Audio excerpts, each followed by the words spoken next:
Welcome to Zilla Cabs. Recently we spent a few days with Nolly recording a load of speakers. We used a track written to illustrate different aspects of heavy playing and the importance of hearing them in a band mix.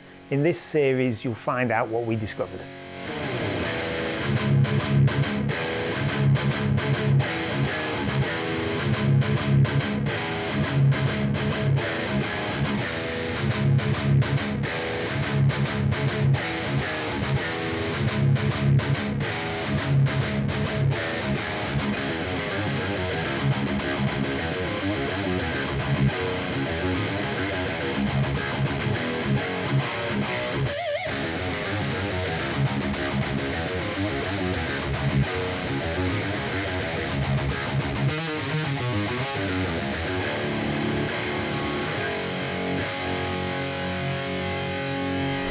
So the NeoCreamback I felt like was another speaker that really shone actually. The voicing I thought was really appropriate for metal.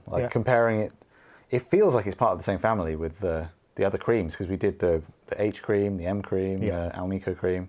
It feels like it's one of the family there. It's maybe a little bit more aggressive sounding actually, which to me reminded me a bit more of like the Vintage 30 perhaps. Which is funny because something that comes up is a criticism of the NeoCream that it's fizzy. I don't really hear that, but it's funny that it's coming often from the same people that would say that against the Vintage 30. Yeah. It's kind of weird that we're finding that it is one of the ones that I think both of us would be quite happy to replace a Vintage 34. Yeah.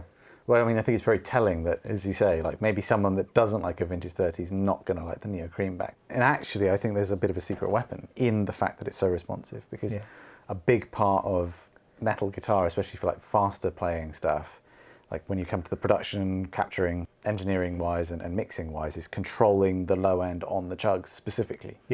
That's an issue. A lot of people will use a multi-band compressor to target the area that the chugs are happening and kind of duck that low end whenever there's a chug happening automatically. And basically that speaker's kind of doing it on its own. And to talk about weight, I mean, that's a really light speaker, but the other speaker that did that a lot was the heaviest of the bunch, the EV, which is that tight because it's got such a gigantic magnet on it, which makes it really heavy. So the weight saving actually is achieving the same result as going way heavier, which is quite interesting. And I thought actually the voicing of the NeoCream was a lot nicer under high gain than the EV was. Yeah, for sure.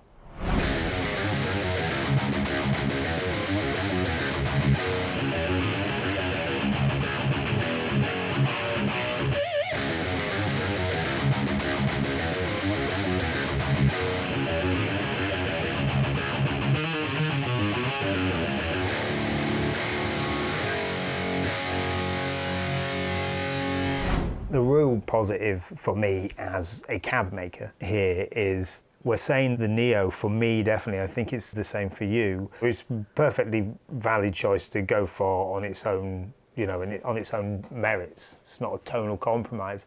So that's a super lightweight speaker. If you don't know, it's 1.7 kilos. So 3 kilos per speaker less than a V30.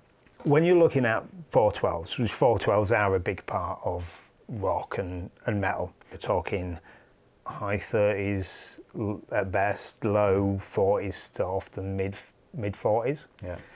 So it means we can start taking it down to kind of high 20s, which from a practical standpoint is super cool. Yeah, I think this is going to become a bit of a weapon really, if people cotton on to using this for metal because of the super tight low end. And the voicing that is quite aggressive. And to me, it's not fizzy. Like it's got some sizzle to it a little bit, but not more than a lot of the other speakers, I think, and certainly like not in a way that's inappropriate for the style. Like I think it's a really great sounding speaker. So.